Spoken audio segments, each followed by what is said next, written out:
में आप सभी का स्वागत है और मैं हूं आपके साथ आकांक्षा यादव। वक्त हो चुका है बुलेटिन का, तो चलिए शुरुआत करते हैं इस वक्त की बड़ी खबरों के साथ।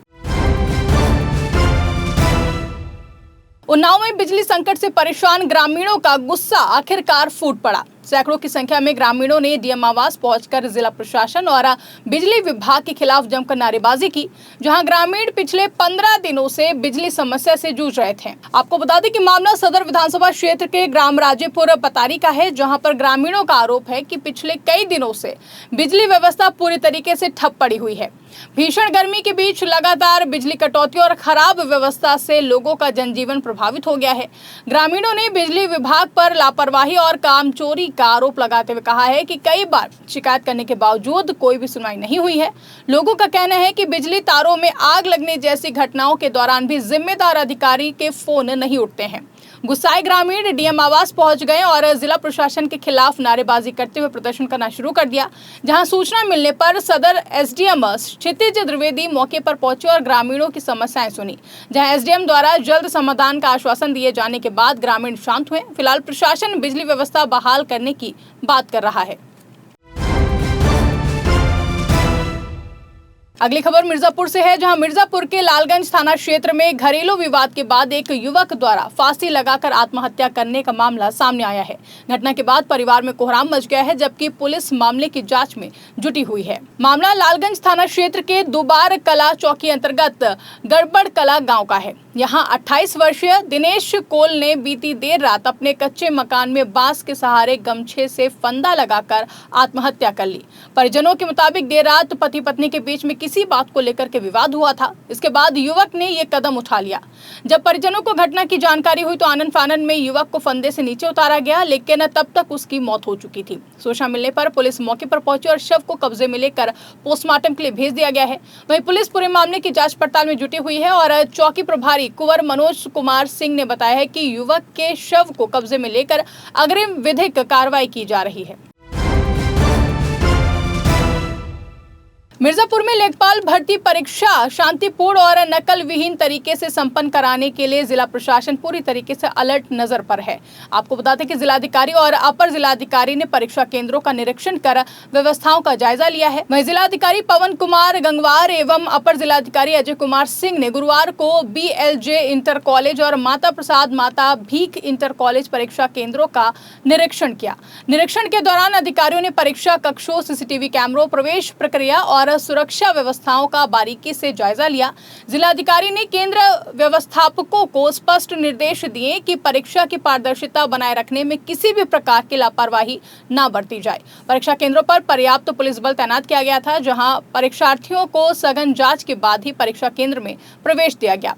प्रशासन का कहना है कि परीक्षा को निष्पक्ष और सकुशल संपन्न कराने के लिए सभी आवश्यक इंतजाम किए गए हैं। बुलेटिन में अगली खबर बांदा से है, जहां बांदा में चलती रोडवेज बस में महिला परिचालक के साथ अभद्रता और बस चालक के साथ मारपीट का मामला सामने आया है। घटना का वीडियो सोशल मीडिया पर वायरल होने के बाद लोगों में आक्रोश देखने को मिल रहा है, जहां पुलिस मामले की जांच पड़ताल में जुटी हुई है। बता दें मामला गिरवा थाना क्षेत्र के बरोखर बुजुर्ग गाँव के पास का बताया जा रहा है, जहाँ जानकारी के मुताबिक रोडवेज बस में सफर कर रहे एक युवक ने महिला परिचालक के साथ बदसलूकी शुरू कर दी। जब बस चालक और अन्य लोगों ने विरोध किया तो फिर आरोपी ने चालक के साथ भी मारपीट कर दी। चलती बस में हुए इस हंगामे से यात्रियों में अफरा तफरी और दहशत का माहौल बन गया, जहां घटना के दौरान किसी यात्री ने वीडियो बना लिया, जो कि अब सोशल मीडिया पर तेजी से वायरल हो रहा है। घटना के बाद महिला सुरक्षा और कानून व्यवस्था को लेकर सवाल उठने लगे हैं, जहां लोगों का कहना है कि जब ड्यूटी पर मौजूद महिला कर्मचारी ही सुरक्षित नहीं है तो आम महिलाओं की सुरक्षा के दावे कितने मजबूत हैं।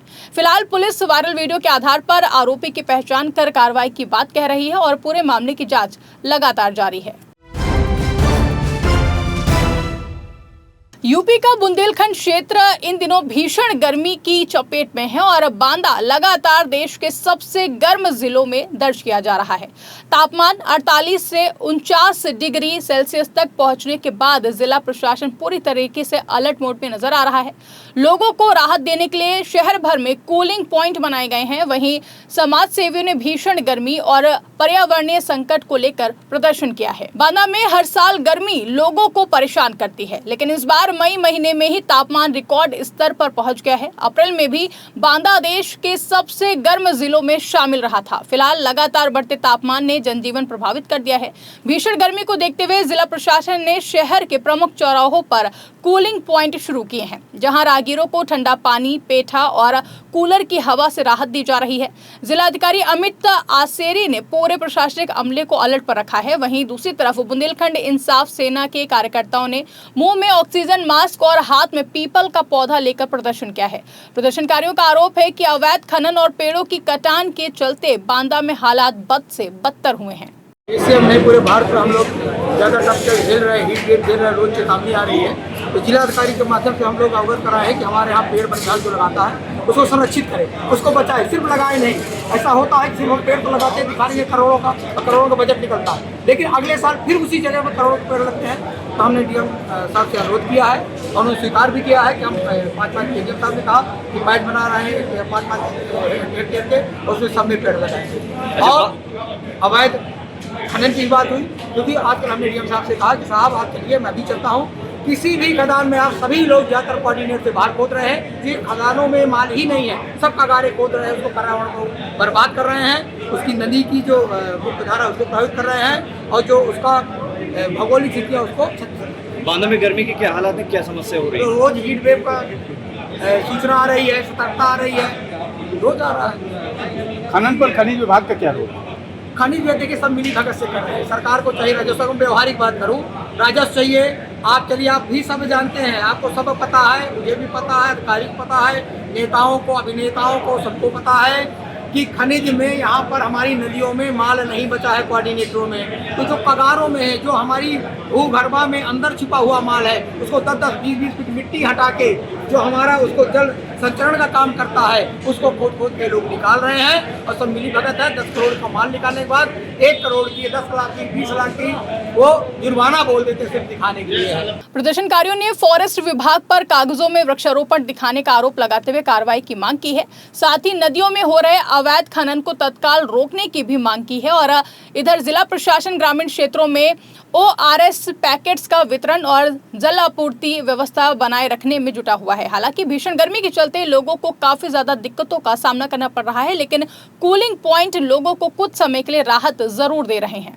गर्मी को लेकर हम लोगों के द्वारा बहुत सारे एफर्ट्स किए जा रहे हैं। डिफरेंट डिपार्टमेंट्स जो हम लोग यहाँ पर कार्यरत हैं, सभी लोगों को टारगेट दिए गए हैं, न केवल शहरों में बल्कि गाँव में भी हम लोगों ने प्याऊ की व्यवस्था की है।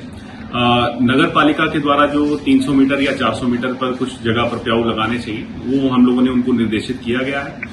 और इसके अलावा भी जो हमारे वल्नरेबल ग्रुप्स हैं, जैसे कि बच्चे और बूढ़े, तो उन लोगों के लिए हम लोगों ने ORS की किट्स भी डिस्ट्रीब्यूट किए हैं गांव-गांव में जाकर। हम लोगों ने जितने भी हमारे हेल्थ फैसिलिटीज हैं उनको अलर्ट पे रखा हुआ है। सभी जगह पर हीट वेव के लिए स्पेशल वार्ड्स क्रिएटेड हैं। कहीं पर भी कोई ऐसी समस्या आती है, हम लोग अपनी निगरानी उस पर बनाए हुए हैं।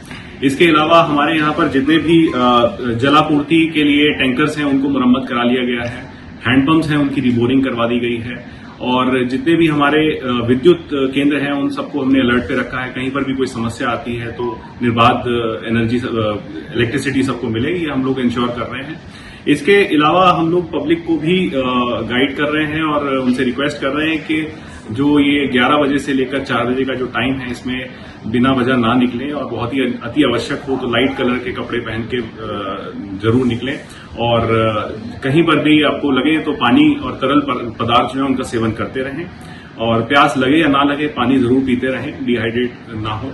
और इसके अलावा हम लोगों ने उनसे ये भी रिक्वेस्ट किया है कि अपने जितने भी पशु और पक्षी हैं उनके लिए भी व्यवस्था करें, अपने अपने घरों पर कुछ मिट्टी के बर्तन में पानी या कुछ इस तरीके की व्यवस्था करें, जिससे कि पशु और पक्षी जो हैं उन लोगों के लिए भी हम लोग कुछ कर पाए। सर, क्या ये गर्मी जो बढ़ रही है तो क्या नहीं लग रहा है कि जैसे खनन और वृक्ष कटान और ये पहाड़ की जो ब्लास्टिंग है, कुछ लोग अभी इसमें प्रोटेस्ट भी कर रहे हैं इस बात को? हाँ, ये बेसिकली मुझे लगता है कि साइंटिफिकली ये सही नहीं होगा कहना, क्योंकि हम लोग बांदा जो है वो पूरे विश्व का अभी सबसे ज्यादा टेम्परेचर, एशिया में तो हम लोग हैं ही, तो इसमें पूरे विश्व में सबसे ज्यादा खनन यहाँ हो रहा है ऐसा तो है नहीं। और दूसरा ये कि पूरे बुंदेलखंड में भी सबसे ज्यादा खनन हमारे यहाँ नहीं होता। ये ऐसी भौगोलिक स्थिति ऐसी उत्पन्न हुई है जिसके कारण आसपास के जो क्षेत्र हैं उनके बीच में एक प्लेन एरिया है जहां पर ऐसी कंडीशंस बनती है कि हमारा टेम्परेचर बढ़ जाता है। बहरहाल हम लोग माइनिंग की दृष्टि से भी सारे माइनिंग के जितने पट्टे हैं वो इसी उनकी एनवायरमेंट क्लियरेंस होने के बाद ही उनको देते हैं और हम मॉनिटर करते हैं कि जहां पर निर्धारित सीमा है वहीं पर खनन हो, उसके अतिरिक्त कहीं पर भी अवैध खनन ना हो। वृक्षों का सर? वृक्षों के लिए हम लोगों ने इस बार मुहिम चला रहे हैं। हमारे यहाँ पर जितने भी तालाब हैं जो पुराने हैं हम लोग पब्लिक सहयोग से उनको भी खुदवाएंगे, अपने सरकारी संसाधनों से भी हमने प्लान बनाया कि इस तरीके से हम लोग तालाब खुदवाएंगे। उनके एरियाज में हम लोग वृक्षारोपण भी करवाएंगे। इसके अलावा हम लोग जनप्रतिनिधिगण से भी रिक्वेस्ट कर चुके हैं उन्हीं के प्रस्ताव पर कि हमारी कुछ जो मुख्य रोड्स हैं वहां वृक्षारोपण अच्छे से हमारे जनप्रतिनिधिगणों द्वारा हो। और इसके अलावा वृक्षों के हम लोग ये विचार करेंगे कि जो वृक्ष लगाए जाए उनको कम से कम हम लोग रखें, उनका मॉनिटरिंग करें ताकि वो वृक्ष ऐसा ना हो कि दोबारा हमें मिले ना हो। इसके भी एहतियात हम लोग लेंगे। फिलहाल के लिए बुलेटिन में बस इतना ही। देश और दुनिया से जुड़ी ऐसी तमाम बड़ी खबरों के लिए आप देखते रहिए 4 PM न्यूज नेटवर्क।